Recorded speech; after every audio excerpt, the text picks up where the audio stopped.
नमस्कार मित्रों, जय श्री कृष्ण, राधे राधे मित्रों। तो आप सब लोग कैसे हैं? उम्मीद करते हैं कि आप सब लोग बहुत अच्छे होंगे। तो आज मैं लेकर आई हूँ योगिनी एकादशी की कथा।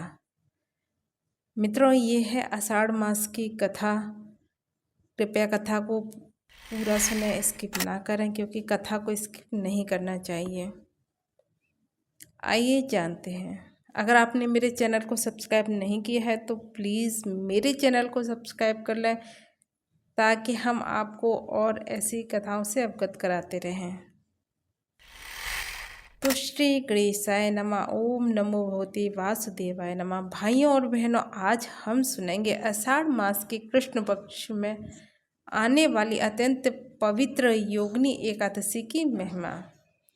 शास्त्रों में कहा गया है कि यह एकादशी मनुष्य के जीवन में हुई अनेक पापों का नाश करने वाली, दुख को दूर करने वाली और भगवान विष्णु की विशेष कृपा दिलाने वाली मानी जाती है। कहा जाता है कि जो व्यक्ति श्रद्धा और विश्वास नियम पूर्वक योगिनी एकादशी का व्रत करता है, उसके जीवन में सुख, शांति, आरोग्य और आध्यात्मिक उन्नति का मार्ग खुल जाता है। इसीलिए इस कथा को श्रद्धा पूर्वक सुनना भी अत्यंत पुण्यदायक माना जाता है। अब आइए इस अद्भुत कथा का प्रारंभ करते हैं। एक समय की बात है, धर्मराज युधिष्ठिर ने भगवान श्री कृष्ण से अत्यंत विनम्रता के साथ कहा, हे प्रभु, आपने मुझे अनेक एकादशियों का महात्म्य सुनाया है। अब कृपा करके आषाढ़ कृष्ण पक्ष में आने वाली एकादशी की कथा भी सुनाइएगा।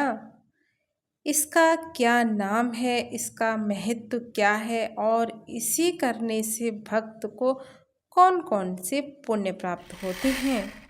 भगवान श्री कृष्ण जी मुस्कुराए और बोले, हे धर्मराज, जिस एकादशी के विषय में तुम पूछ रहे हो उसका नाम योगिनी एकादशी है। यह अत्यंत दुर्लभ और महान फल देने वाली एकादशी है।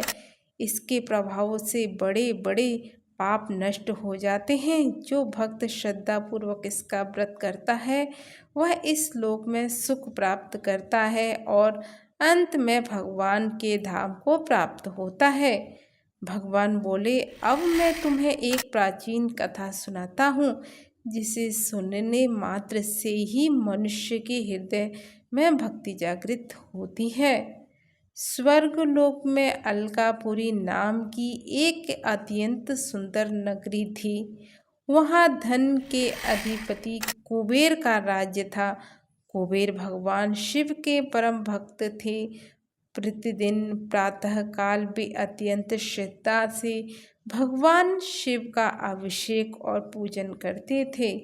उनकी पूजा के लिए प्रतिदिन ताजी और सुगंधित पुष्प लाने का कार्य हेम नाम का एक माली करता था। हेम बहुत कुशल था। वह मानसरोवर के दिव्य उद्यानों से सुंदर सुंदर फूल चुनकर लाता था। उसकी पत्नी विशाला की अत्यंत रूपवती और पतिव्रता थी। दोनों एक दूसरे से बहुत प्रेम करते थे। एक दिन प्रातःकाल हेम फूल लेने गया, परंतु घर लौटने पर पत्नी के प्रेम में इतना मग्न हो गया कि समय का ध्यान ही नहीं रहा। वह भगवान शिव की सेवा के लिए फूल पहुंचाना भूल गया। उधर कुबेर पूजा के लिए प्रतीक्षा कर रहे थे।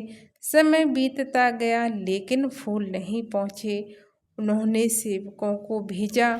सेवकों ने जाकर देखा कि हेम अपनी पत्नी के साथ हंसी खुशी से समय बिता रहा था।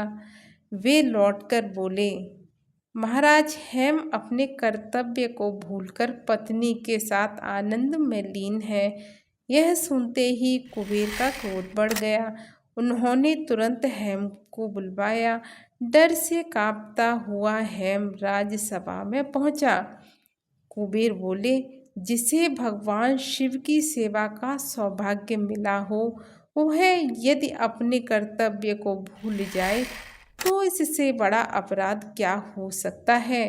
हेम, तुमने अपने स्वार्थ और विषय वासनाओं में पकड़कर भगवान की सेवा का अपमान किया है। इसलिए मैं तुम्हें शाप देता हूँ कि तुम स्वर्ग से गिरकर पृथ्वी पर जाओगे। तुम्हारे शरीर में भयंकर रोग उत्पन्न होगा और तुम्हें अपनी प्रिय पत्नी का वियोग सहना पड़ेगा। कुबेर का शाप तत्काल प्रभावी हो गया। हेम स्वर्ग से गिरकर पृथ्वी पर आ पहुंचा। उसका सुंदर शरीर भयंकर रोग से ग्रसित हो गया। जिस चेहरे पर कभी तेज रहता था, अब वहाँ पीड़ा दिखाई देने लगी। जिसके पास स्वर्ग का सुख था, अब वह जंगलों में भटकने लगा। भूख, प्यास, धूप, वर्षा और ठंडी रातें सब कुछ उसके जीवन का हिस्सा बन गई। लेकिन उसके मन में एक बात बार बार आती थी, यदि मैंने भगवान की सेवा में लापरवाही न की होती तो आज यह दिन कभी भी देखने को न पड़ता। यही विचार कर उसे भीतर से बदलने लगा। वह अपने अपराध का पश्चाताप करने लगा। एक दिन भटकते भटकते वह एक दिव्य आश्रम में जा पहुंचा। वहाँ महातपस्वी महर्षि मार्कंडेय तपस्या कर रहे थे। ऋषि का तेज ऐसा था कि मानो सूर्य भी उनके सामने फीका पड़ जाए। हमने उनके चरणों में गिरकर रोते हुए अपना पूरा जीवन वृत्तांत सुना दिया। उसने कहा, गुरुदेव, मैंने अपने कर्तव्य की उपेक्षा की, उसी का परिणाम आज मैं भोग रहा हूँ। कृपा करके मुझे ऐसा उपाय बताइए जिससे मेरे पाप नष्ट हो जाएं। महर्षि मार्कंडेय जी ने करुणा से उसकी ओर देखा। उन्होंने कहा, हे पुत्र, जो मनुष्य अपने अपराध को स्वीकार कर लेता है और सच्चे मन से पश्चाताप करता है, उसके लिए भगवान की कृपा के द्वार खुल जाते हैं। जब आषाढ़ मास के कृष्ण पक्ष में आने वाली योगिनी एकादशी निकट है, तुम उस दिन श्रद्धा, संयम, भगवान विष्णु के स्मरण और उपवास के साथ यह व्रत करो। रात्र में भगवान का नाम जपो, कथा सुनो और अगले दिन विधि पूर्वक पारण करो। हेम ने उसी क्षण संकल्प लिया। एकादशी के दिन उसने पूर्ण श्रद्धा से व्रत किया। दिन भर भगवान विष्णु का नाम जपता रहा, अपने अपराधों के लिए क्षमा मांगता रहा। उसके हृदय से अहंकार समाप्त हो गया। वह केवल भगवान की शरण में था। जब द्वादशी का दिन आया, तब उसके जीवन में अद्भुत परिवर्तन हुआ। उसका रोग समाप्त हो गया। उसका शरीर पहले की भांति सुंदर हो गया। कुछ समय बाद उसे अपनी पत्नी भी पुनः प्राप्त हुई। दोनों ने भगवान का धन्यवाद किया और जीवन भर धर्म, सेवा और भक्ति के मार्ग पर चलने का संकल्प लिया। भगवान श्री कृष्ण ने धर्मराज युधिष्ठिर से कहा, हे राजन, यही है योगिनी एकादशी की महिमा। जो व्यक्ति श्रद्धापूर्वक इस व्रत का पालन करता है, उसके पाप नष्ट होते हैं, रोग दूर होते हैं, मन शुद्ध होता है और भगवान विष्णु जी की कृपा प्राप्त होती है। उन्होंने आगे कहा, इस एकादशी का पुण्य अत्यंत महान माना गया है। इसीलिए प्रत्येक श्रद्धालु को अपनी सामर्थ्य के अनुसार इसका व्रत अवश्य ही करना चाहिए। योगिनी एकादशी से मिलने वाली शिक्षाएं आइए जानते हैं। कर्तव्य से कभी विमुख नहीं होना चाहिए। भगवान की सेवा में लापरवाही नहीं करनी चाहिए। पश्चाताप और सच्ची भक्ति से जीवन बदल सकता है। एकादशी का व्रत केवल भोजन न करना ही नहीं, बल्कि मन, वाणी और कर्मों की पवित्रता भी है। भगवान सदैव अपने भक्तों पर कृपा करते हैं। तो यहाँ पर कथा समाप्त हुई। यदि आपको यह पावन कथा अच्छी लगी हो तो वीडियो को लाइक करें, अपने परिवार और मित्रों के साथ अवश्य ही साझा करें।